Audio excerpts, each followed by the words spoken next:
Sir screen కనిపిస్తుందండి? Hello చెప్పండి sir, కనబడుతుంది. కనిపిస్తుంది కదా? అవును. సో చూడండి, ఇక్కడ మనం కొన్ని ఫార్ములాస్ తయారు చేసాం, a+b a-c a+b+c అని. సో ఇక్కడ మనం ఏం చేస్తున్నాం అంటే ఈ 58 అన్నది ఏ మీద డిపెండ్ అయింది తెలుసుకోవాలి అనుకుంటే ట్రేస్ ప్రెసిడెంట్స్ అంటాం. క్లిక్ చేసాం అనుకోండి, ఇది ఏ వాల్యూ బి వాల్యూ ఈ రెండింటి మీద డిపెండ్ అయింది. అదే ఈ ఫార్ములా ఏ వాల్యూస్ మీద డిపెండ్ అయింది, సో ప్రెసిడెంట్స్. క్లిక్ చేయగానే ఈ ఫార్ములా ఏసీతో క్యాలిక్యులేట్ అయింది. ఇదైతే 3 వాల్యూస్ తోటి క్యాలిక్యులేట్ అయింది. సో మూడింటి నుంచి మనకి ఏరో మార్కులు వస్తాయి. సో ఇలాగా ఏరో మార్క్ డ్రా చేసుకోవచ్చు. సో మనం ఫార్ములా ఆడిటింగ్ అంటాం. అంటే ఈ ఫార్ములా ఏ ఫార్ములా మీద డిపెండ్ అయిందన్నా తెలుసుకోవచ్చు. రిమూవ్ ఏరోస్ అంటే తీసేస్తాం. అలాగే ఇప్పుడు చూడండి, ఇక్కడ బిని 46ని చేంజ్ చేసాం అనుకోండి, ఏ ఫార్ములాలో ఉన్న వాల్యూ చేంజ్ అవుతాయి తెలుసుకోవాలి అనుకుంటే ట్రేస్ డిపెండెంట్స్ అంటే ఈ బి మీద ఏవేమి డిపెండ్ అయినాయి క్లిక్ చేసాం అనుకోండి, a+b అండ్ a+b+c ఈ రెండు డిపెండ్ అయినాయి అని తెలుసుకుంటాం. సో అలా మనం ఫార్ములాస్ ఎక్కడెక్కడ యూజ్ అయినాయి, దేని బట్టి యూజ్ అయినాయి అన్నది కనుక్కోవడానికి ఇవి యూజ్ చేస్తాం. సో ఏ వాల్యూ దేని మీద డిపెండ్ అంటే ఏ వాల్యూ మీద ఏ ఫార్ములా డిపెండ్ అయినాయి తెలుసుకోవాలనుకుంటే ఇవి యూజ్ చేస్తాం. చూడండి, 3 డిపెండ్ అయినాయి. సి మీద ఈ రెండు మాత్రం డిపెండ్ అయినాయి. a-c డిపెండ్ అయింది, a+b+c డిపెండ్ అయింది. అలాగా ఏరో మార్క్ డ్రా చేసుకోవచ్చు అనమాట. So trace precedents, trace dependents మీరు చూస్తే కనుక యాక్చువల్గా రెండు ఒకటే అండి. ఓకే, మీరు సెల్ ఎక్కడ పెడుతున్నారు అంటే దేన్ని సెలెక్ట్ చేస్తున్నారు దాన్ని బట్టి ప్రెసిడెంట్సా డిపెండెంట్సా అన్నది వస్తుంది అనమాట. మీరు ఫార్ములాని సెలెక్ట్ చేస్తే ప్రెసిడెంట్స్ అన్నారు. ఓకే, సెల్ వాల్యూని సెలెక్ట్ చేస్తే డిపెండెంట్స్ అన్నారు. ఫార్ములాని సెలెక్ట్ చేస్తే ప్రెసిడెంట్స్ అండి. సెల్ వాల్యూని సెలెక్ట్ చేస్తే డిపెండెంట్స్. ఓకే, రిమూవ్ ఏరోస్ అన్నాం అనుకోండి, అన్ని ఏరోస్ పోతాయి. నెక్స్ట్ ఇక్కడ చూడండి, మనకి 58 4 66 వచ్చింది. మనం ఇక్కడ పైన ఇక్కడ ఫార్ములా రాస్తాం కాబట్టి మనకి a+b a-c అన్న తెలుస్తుంది, రైట్? బట్ ఈ 58 ఎలా వచ్చింది అన్నది తెలుసుకోవడానికి చూడండి, షో ఫార్ములాస్ అంటాం. క్లిక్ చేయగానే మనకి ఆన్సర్లు కాకుండా ఫార్ములాస్ కనిపిస్తాయి. చూడండి, f8 + d13 f10 - e18 f8 + d13 + e18 ఇలా వాల్యూస్ చూపిస్తుంది అనమాట. షో ఫార్ములాస్ ఆఫ్ చేస్తాం అనుకోండి, నార్మల్ క్యాలిక్యులేషన్ చేస్తుంది, ఆన్సర్ చూపిస్తుంది.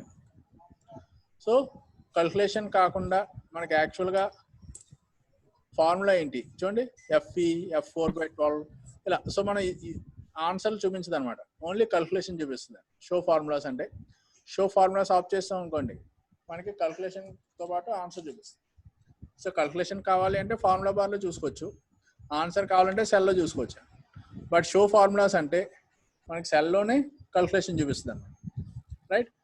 సో ఇవి జనరల్గా మనం ఫార్ములా ఏంటి అలాగా అన్నది తెలుసుకోవడానికి. బట్ మనం ఎక్కువగా యూజ్ చేసేది ఎర్రర్ చెకింగ్, ఎవాల్యుయేట్ ఫార్ములా, ఈ రెండు ఎక్కువగా యూజ్ చేస్తుంటాం.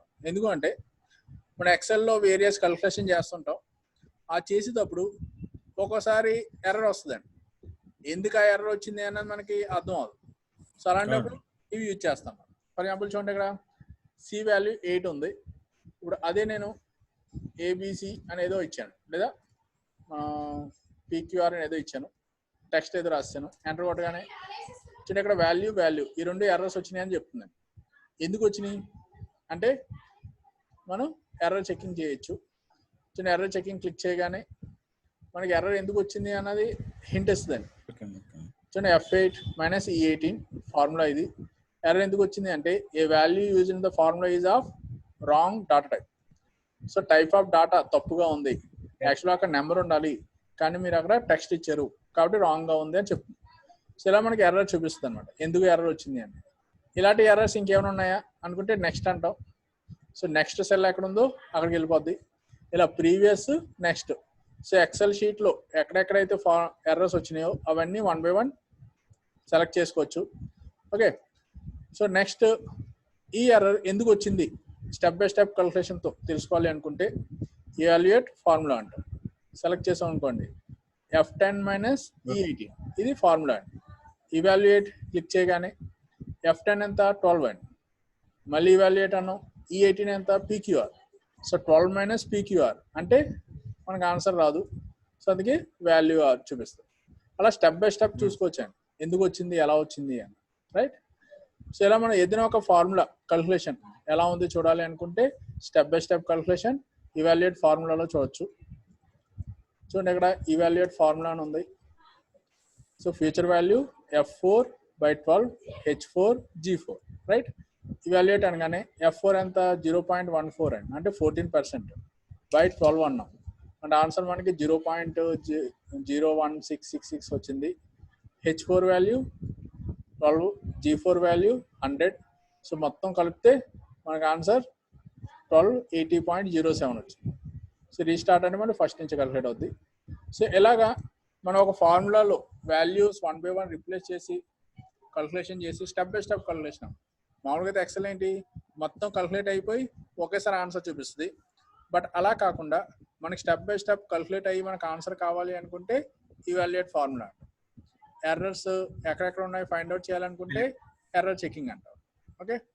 సో ఇలా ఎర్రర్ చెకింగ్ అన్నది ఎక్కడున్నా సరే ఎర్రర్ని చూపిస్తుంది.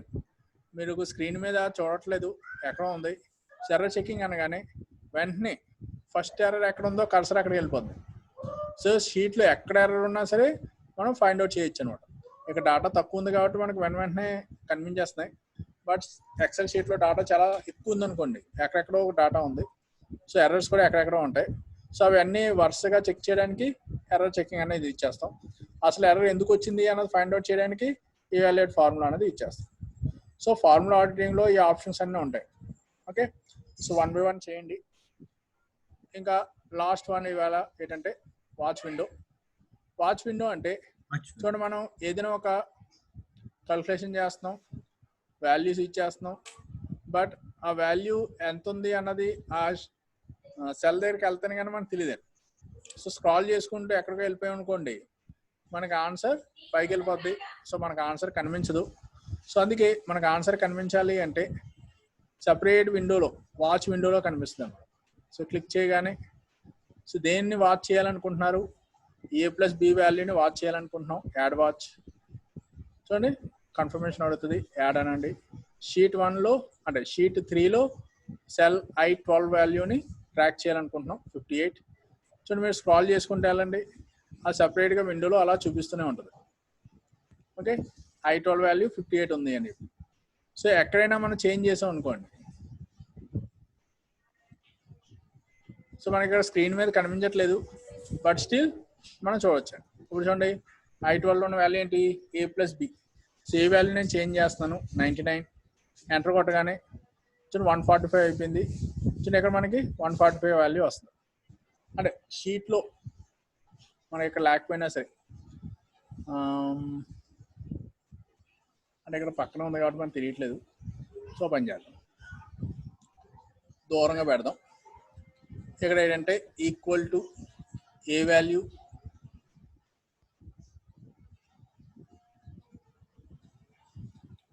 So A value by